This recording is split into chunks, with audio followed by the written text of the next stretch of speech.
En el conflicto armado que vivimos en Colombia hace ya más de 50 años, han pasado algunos episodios, digamos, impactantes. Pero un episodio que pasó por el año 2003 y que aparece, de pronto ustedes pueden ir allá y leer un poco más en la revista Semana, creo que de agosto del año 2003. Y ahí nos narran cómo durante la ceremonia de entrega de armas y de desmovilización de combatientes, ese episodio entonces que les voy a nombrar supera a todos los demás episodios impactantes que hemos vivido de ese conflicto. Y es la increíble historia de dos hermanos que se enfrentaron a muerte, dos hermanos de sangre que se enfrentaron a muerte durante muchos años, el uno como paramilitar y el otro como guerrillero. Y en esta ceremonia se confirmó entonces esta noticia que llamó, pues obviamente poderosamente la atención, no solamente a nivel nacional, sino internacional.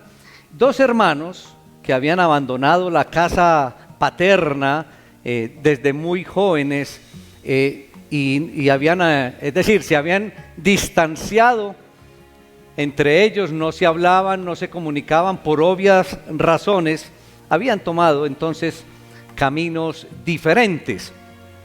Y por esas cosas digamos, del designio divino, en la misma semana, en la misma región, es decir, en el mismo lugar, entonces ellos deciden dejar las armas.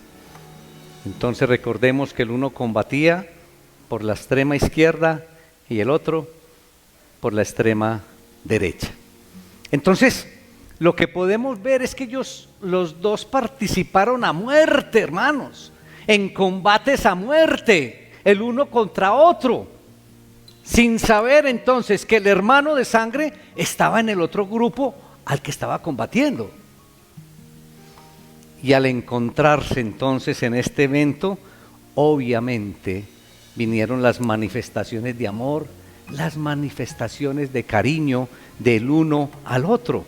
Entonces, sin saberlo, el uno amaba a su enemigo. ¿Qué cosa? Por eso les digo yo que fue un evento impactante. Porque ahí es donde realmente podemos ver, se pudo ver cómo se amaba al enemigo, como Dios lo pide.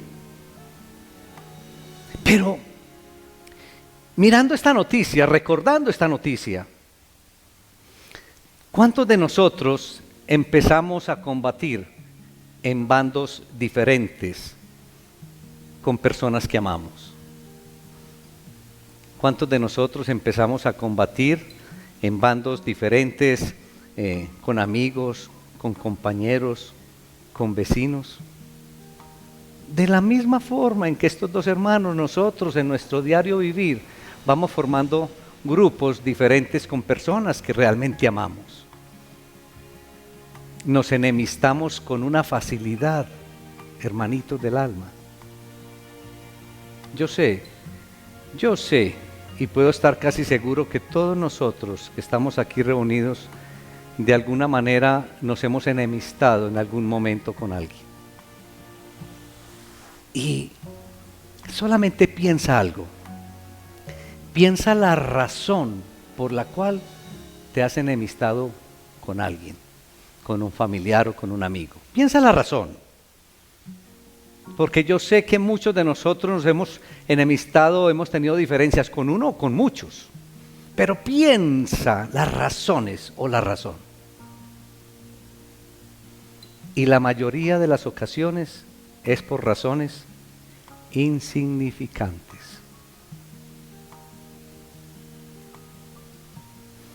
Miren, simplemente revisemos lo difícil que es para todos nosotros trabajar en grupo. Miren lo difícil que es trabajar en pareja, por ejemplo.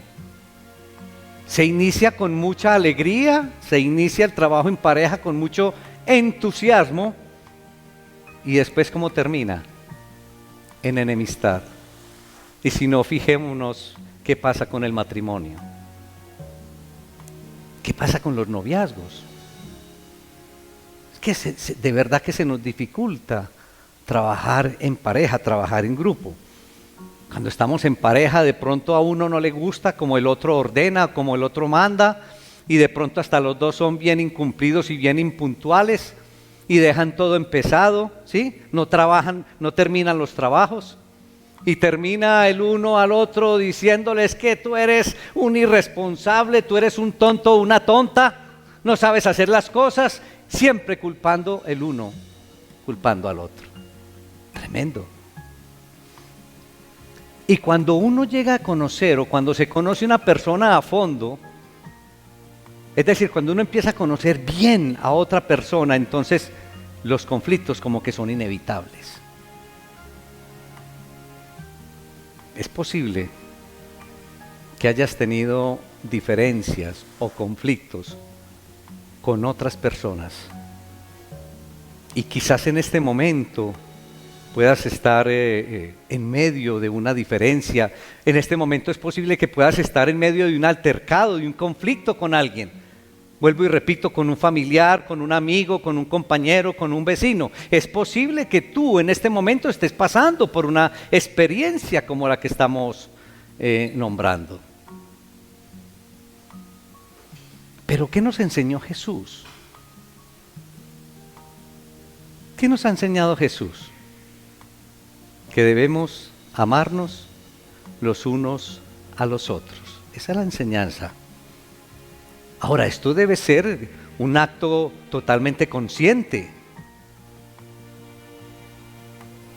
Y el Señor hoy nos quiere regalar una enseñanza maravillosa a través del Evangelio de Lucas. Y quiero invitarlos para que abran sus Biblias en el Evangelio de Lucas, capítulo 6. Vamos a ubicarnos a partir del versículo 37.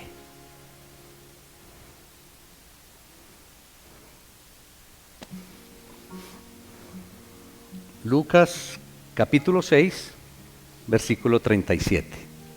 Dice la palabra del Señor, hermanos, la leo en el nombre del Padre, del Hijo y del Espíritu Santo. Amén. No juzguéis y no seréis juzgados. No condenéis y no seréis condenados. Perdonad y seréis perdonados. Dad y se os dará.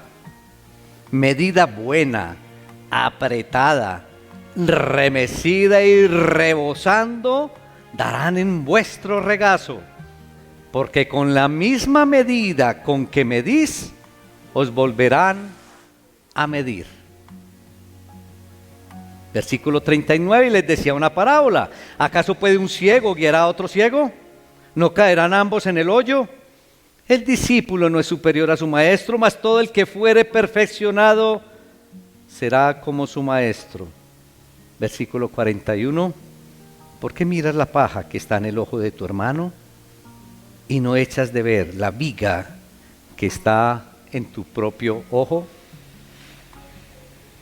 ¿O cómo puedes decir a tu hermano, hermano, déjame sacar la paja que está en tu ojo, no mirando tú la viga que está en el ojo tuyo? Hipócrita, saca primero la viga de tu propio ojo y entonces verás bien para sacar la paja que está en el ojo de tu hermano. Padre, te alabamos, Señor. Te damos la honra y la gloria en el poderoso nombre de Jesús.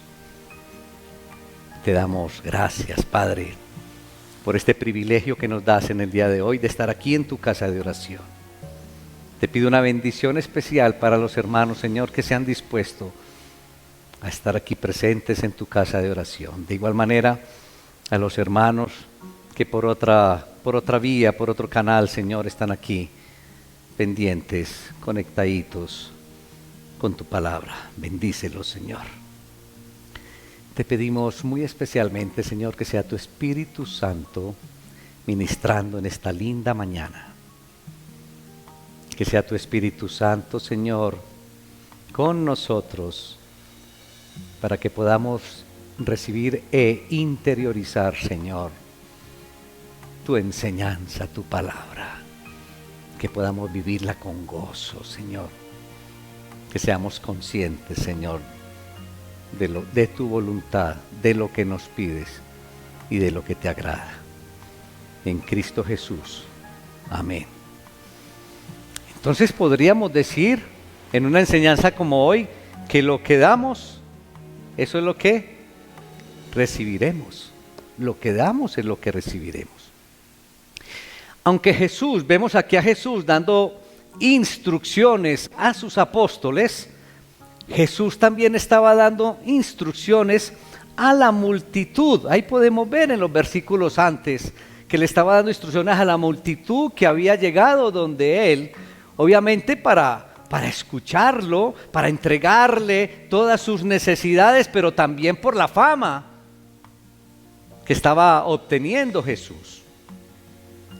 Pero creo que además también Jesús le estaba hablando de una manera directa y contundente a un grupo especial, a los fariseos, le estaba hablando a los escribas, le estaba hablando a los líderes religiosos, a los doctores de la ley, que también lo estaban escuchando. Es bien importante ir teniendo esta claridad dentro del contexto de la enseñanza de hoy. Pero hoy, iglesia, el Señor nos está hablando a todos. Hoy el Señor te está hablando a ti, hermanito del alma. Por eso espero que estés muy atento, que estemos muy atentos todos y que recibamos esta enseñanza y que la pongamos en práctica en la vida de cada uno de nosotros. Cuando vemos inicialmente el capítulo, podemos identificar que Jesús estaba hablándole a los discípulos sobre las relaciones de ellos mismos, las relaciones de los seguidores con Dios. Pero aquí en esta segunda parte, y específicamente a partir del versículo 27, unos versículos antes, esta segunda parte trata sobre las relaciones de ellos, las relaciones de los seguidores de Cristo, de los apóstoles con las demás personas. Ahí en el versículo 27 inicia esta segunda parte, podríamos decirlo así. Entonces Jesús pasa al deber para con los enemigos, al trato que debemos darle a nuestros enemigos. Y se dan dos ejemplos breves del amor, ahí en el versículo 29, y primero nos habla sobre la sumisión a la violencia, es decir, que tengamos la sumisión antes que la venganza. Ahí cuando habla que si te pegan en una mejilla, entonces ¿qué?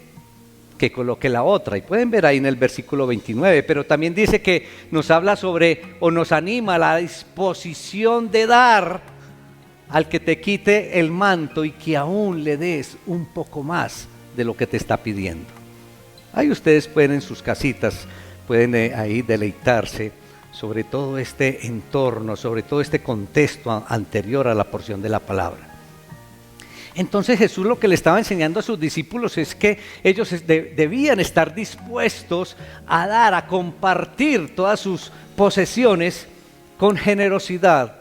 Y su conducta, esa conducta es resumida ahí en el versículo 31 cuando nos habla de la famosa y bien conocida regla de oro que todos conocemos, ¿sí? Y Jesús ahí cuando habla de la regla de oro admite que aún los pecadores están dispuestos a hacer bien a aquellos de los que también van a obtener el bien de alguna forma, ¿sí? O de los que espera obtener algo, aún los pecadores lo hacen. Entonces, ¿qué sentido tiene que nosotros lo hagamos? Pero noten ustedes que generalmente ese es nuestro comportamiento. ¿A quién tratamos de hacerle el bien? Del que esperamos alguna retribución de alguna manera. Pero lo que nos enseña el Señor Jesús aquí en todo este contexto, todavía estamos en el contexto, es que debemos ir más lejos, ¿sí? Y no limitarnos simplemente a hacer el bien a aquellos que nos van a devolver de alguna manera otro bien, o que nos han hecho un bien y entonces le retribuimos. Debemos de ir más allá. Nos está enseñando entonces que debemos amar a nuestros enemigos y hacer el bien sin esperar nada a cambio. Eso es lo que está enseñando Jesús en todo este contexto. Y quizás no haya un reconocimiento en la tierra para las personas que se comporten de esa manera, pero lo que sí es cierto es que se va a recibir una recompensa celestial. De eso sí podemos estar completamente seguros, iglesia.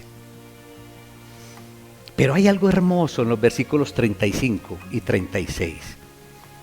Y es que si tenemos ese comportamiento con esa descripción que hemos hablado o que Él nos hace en todos estos versículos del capítulo 6, miren la forma tan especial en que el Señor nos considera a todos.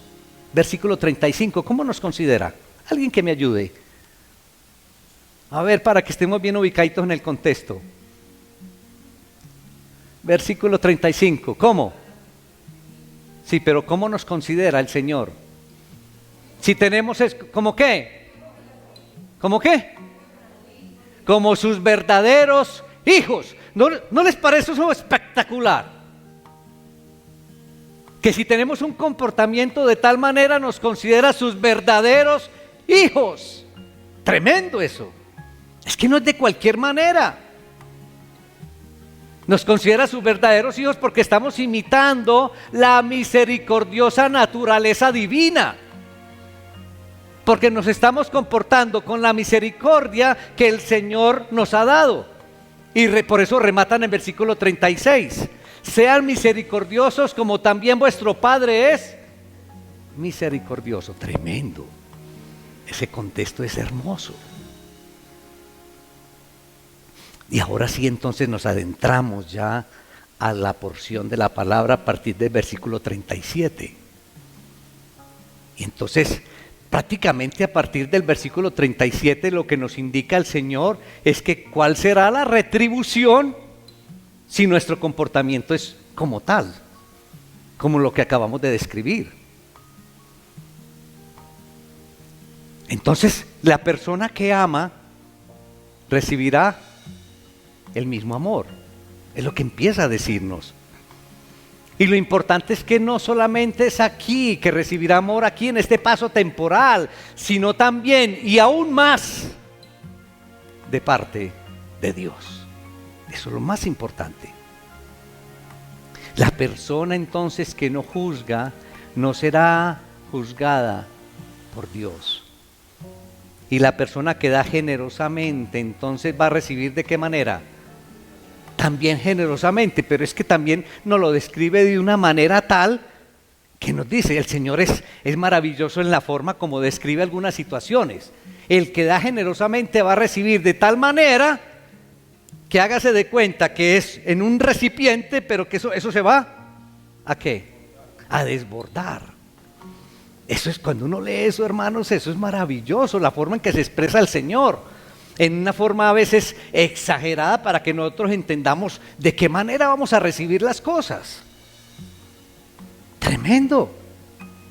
Entonces, si uno da generosamente, va a recibir, y hace la alusión a un recipiente tan lleno que derrama y que rebosa. Ahora, el hecho de juzgar por, digamos, nuestra propia justicia a las demás personas, creo que, y tenemos que aceptarlo, es algo que está como muy arraigado en el espíritu humano, es como algo que está como arraigado en nosotros. Es como una tendencia, yo no sé si una tendencia innata o una tendencia de pronto hasta recibida, enseñada. Pero noten ustedes también que cuando se juzga a alguien, es como una manera de uno estar justificando los propios errores. Me dicen que cuando uno está juzgando, uno se está viendo como en un espejo. Y esto de juzgar es lo que también podríamos llamar crítica, señalamiento y una palabra que todos conocemos, chisme.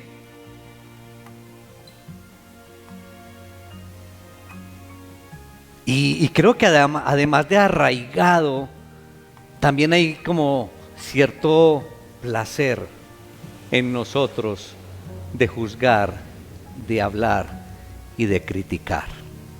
Debemos admitirlo.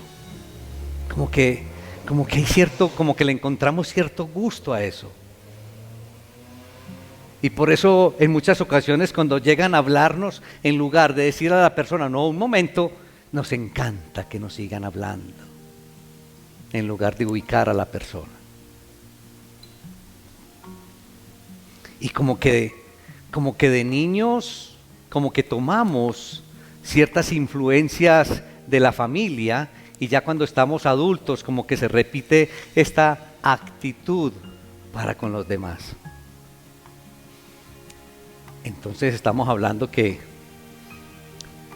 familia criticona, familia chismosa, familia que juzga, está formando entonces personitas que más adelante van a juzgar, a criticar.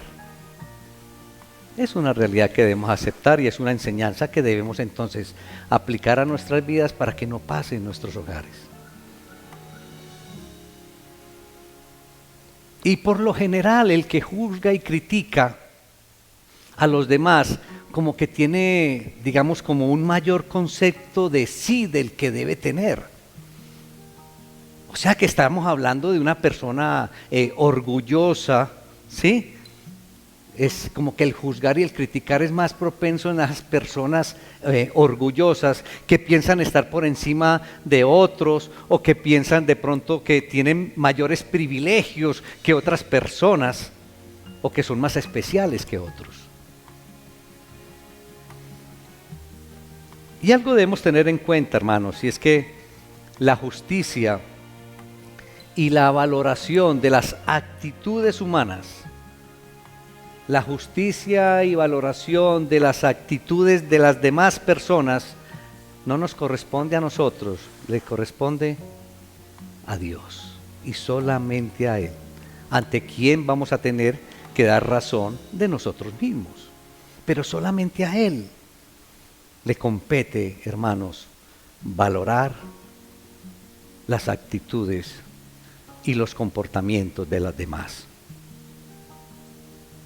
Por eso, las buenas noticias del Señor hoy para todos nosotros en esta ocasión, esas noticias buenas son que debemos terminar con las acusaciones entre nosotros, que debemos terminar con los señalamientos, que debemos terminar con los juzgamientos.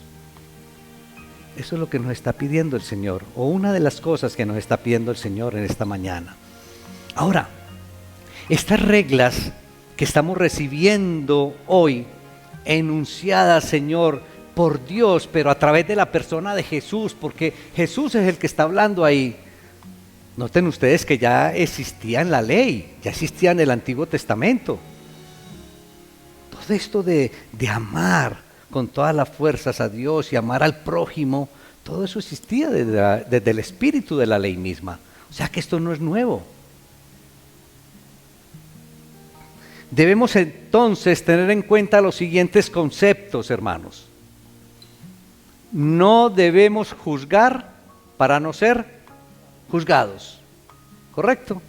2. Debemos dar para recibir, ¿de qué manera? Abundantemente. Y 3, con la misma medida con que medimos, seremos medidos. 3 conceptos que llevamos con claridad hasta el momento. Y Jesús aclaró el nivel de entendimiento para juzgar al decir que un ciego no puede guiar y mucho menos juzgar a otro ciego. Tremendo ese ejemplo. El ejemplo también de ver en el ojo del otro hermano la astilla, cuando nosotros realmente tenemos una viga Es tremendo. Está claramente referido a que nosotros no debemos juzgar.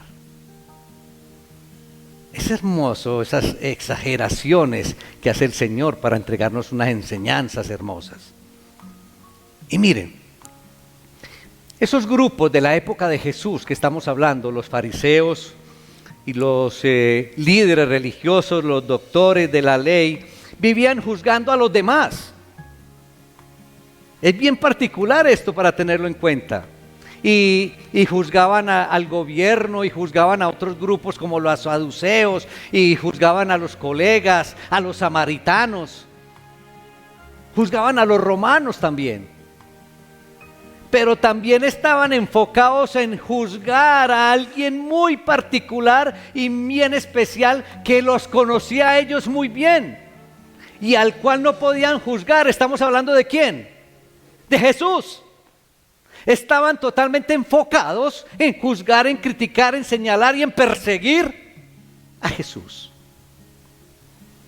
Por eso el odio del corazón en ellos, mis hermanos, hacía que ellos conspiraran contra el Hijo de Dios. Pero ¿saben algo? Vemos con una total claridad cómo esos líderes religiosos de la época juzgaban y juzgaban y juzgaban. Pero no es lo mismo que nos pasa a todos nosotros hoy. No es lo mismo, iglesia. Vivimos juzgando a los demás.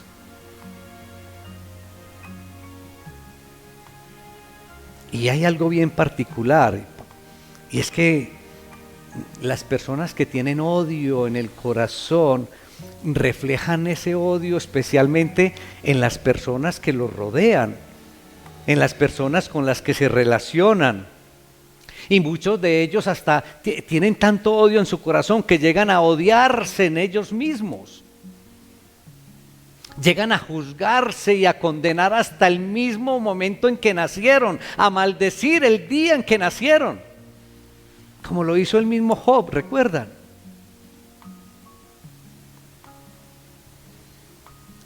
Una enseñanza como la de hoy, iglesia, nos lleva a reflexionar en los conflictos que cada uno de nosotros nos vemos involucrados con la familia, con los amigos, con los compañeros, es decir, en general, con otras personas.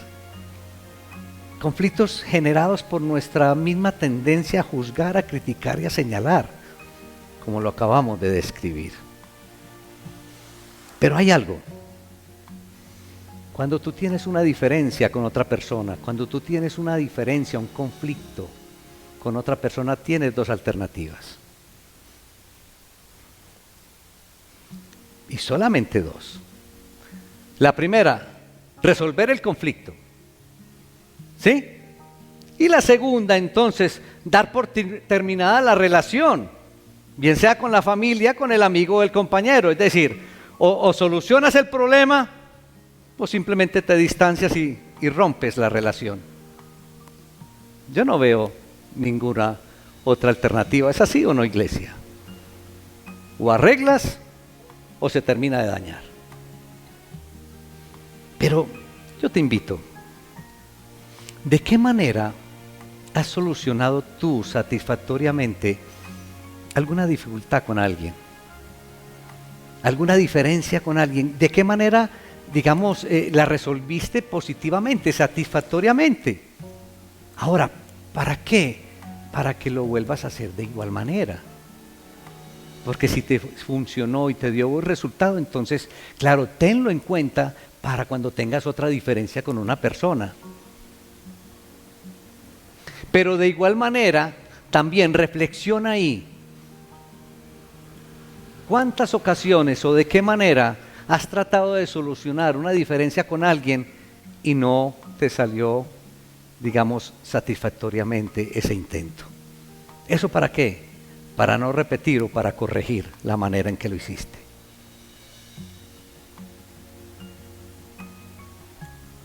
Te invito también para que analices y reflexiones sobre cuál fue la razón ¿O cuáles han sido las razones por las cuales has tenido diferencias con otras personas? Incluso es muy importante, en muchas ocasiones hasta la razón es repetitiva. Entonces eso nos tiene que llevar a la reflexión y entonces tomar correctivos. Hay personas, hermanos, que nos pasamos de conflicto en conflicto. Y creo que el mundo no puede ser el que esté equivocado.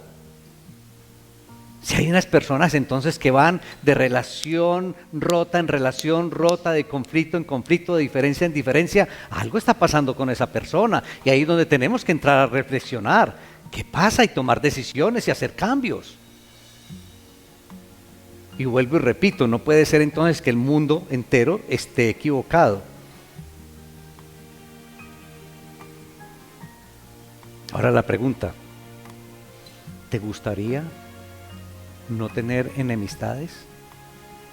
¿Te gustaría no tener conflictos con nadie?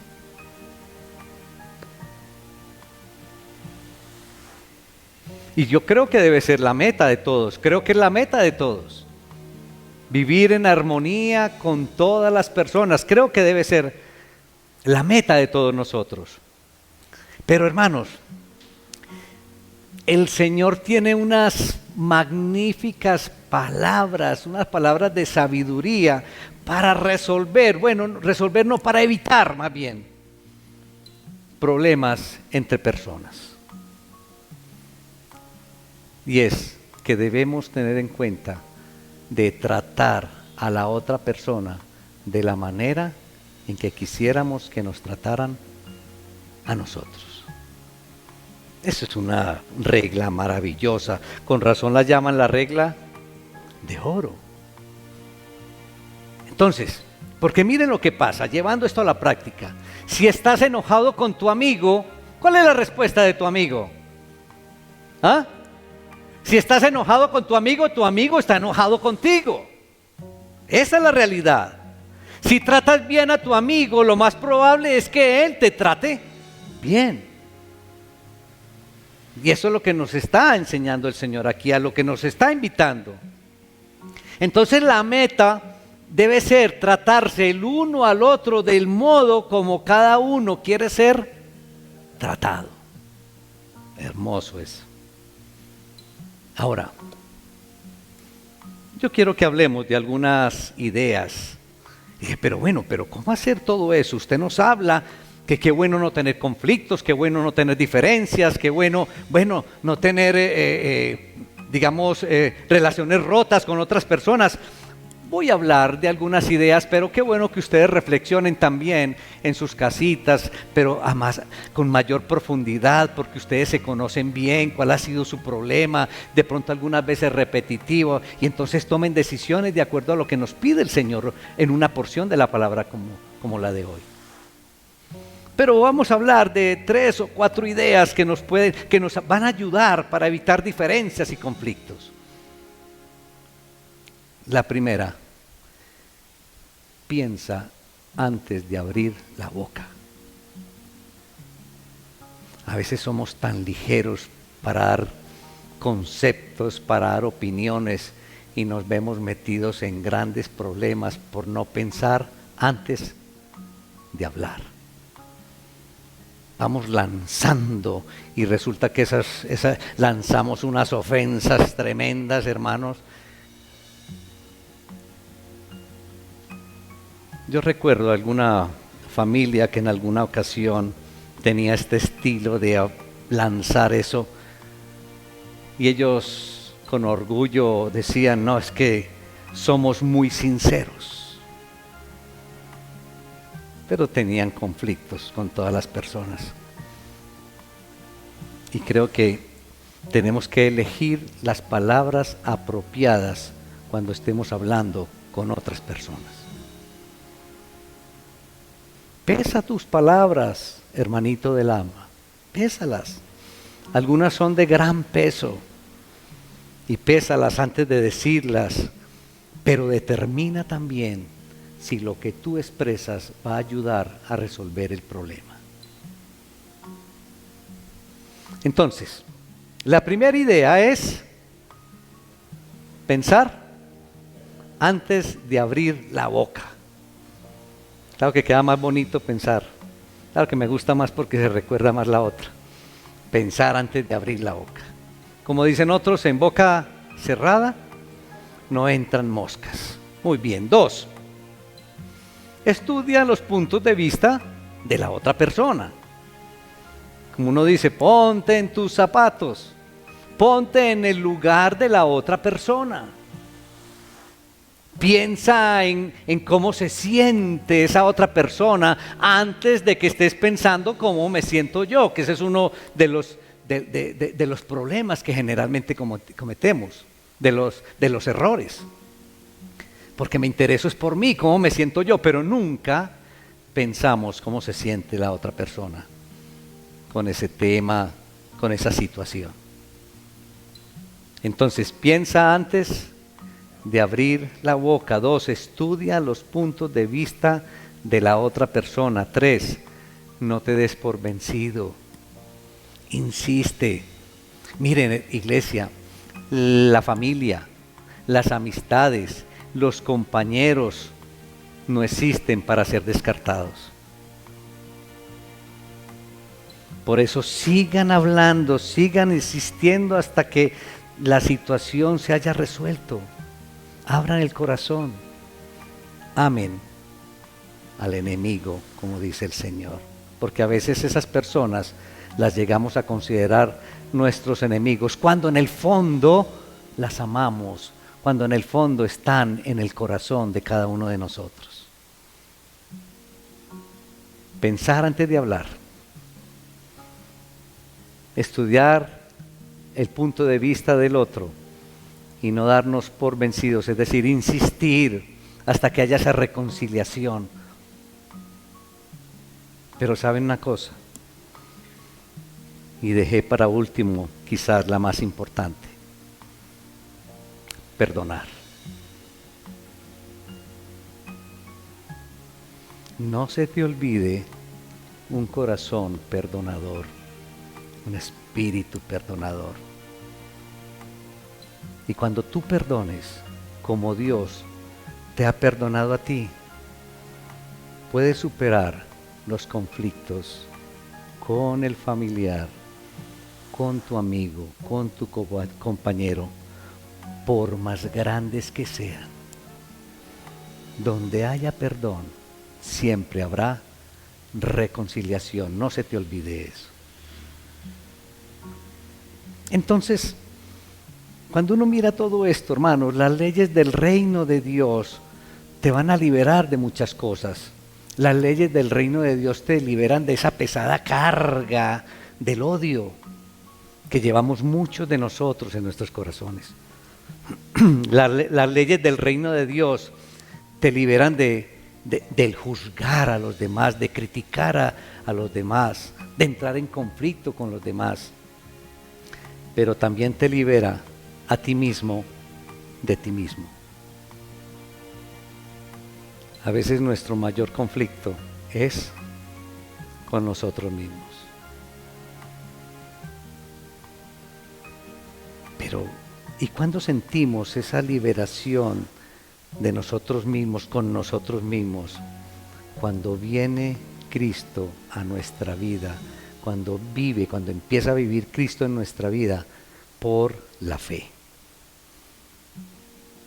Y entonces ahí, cuando empieza Cristo a entrar en nuestra vida por la fe, nos libera de todas estas cosas y podemos recordar la experiencia del mismo Pablo, que nos la narra por allá en Gálatas 2:20. Cuando Pablo dice: he sido crucificado con Cristo. ¿Cuántos de nosotros hemos sido crucificados con Cristo? Pero decirlo de corazón, sentirlo de corazón, como lo expresa Pablo. Y ya no vivo yo, sino que Cristo vive en mí. Y lo que ahora vivo en el cuerpo, lo vivo por la fe en el Hijo de Dios, quien dio la vida por mí. ¿Alguien está seguro que Jesús dio la vida por usted, hermano? Entonces, qué bueno tener la experiencia de Pablo que nos narra ahí en Gálatas 2:20. Ya no vivo yo, sino que vive Cristo en mí. Ay, eso entonces nos libera de cargas pesadas, de la carga pesada del odio, de la carga pesada de estar juzgando, criticando, y principalmente entonces nos libera de esa carga pesada de nosotros mismos, hermanos. Entonces, yo te invito, cierra los ojitos, hermano y hermana.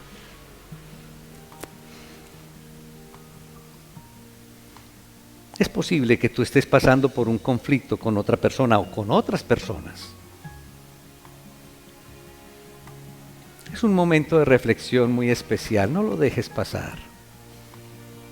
Cierra tus ojitos, no estés pensando en ninguna otra cosa, aprovecha este momento con el Señor.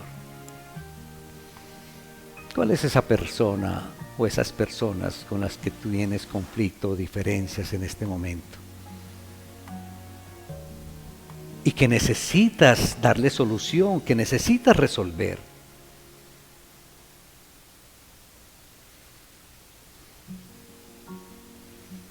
Pídele al Señor que bendiga a esa persona o a esas personas. Pídele al Señor que toque el corazón de esa persona, pero que muy especialmente te dé un toque a ti en tu corazón. Primero, para que inicies perdonando y para que seas misericordioso o misericordiosa como vuestro Padre Celestial es misericordioso. Y entonces tomes la decisión de ir, acercarte a esa persona y buscar esa reconciliación. Recuerda que el Señor te dice que la familia, los amigos, los compañeros no se hicieron para que los descartaras. Se hicieron para que los amaras y los conservaras.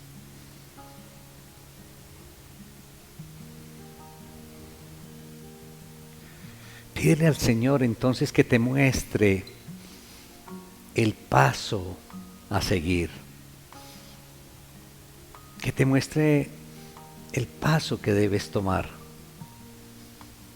para rehacer o para fortalecer esa relación que está rota en el momento.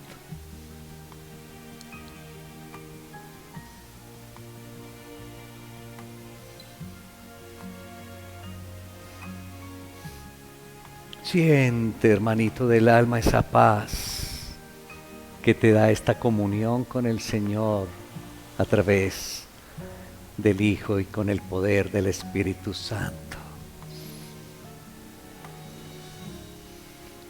Qué bueno que en tu casa continuaras este ejercicio. Pídele a Dios que te ayude. Pídele a Dios que te dé ese sentimiento de cariño, ese sentimiento tierno hacia esa persona. Pídele a Dios que te ayude también con ese sentimiento misericordioso hacia esa persona o hacia esas personas.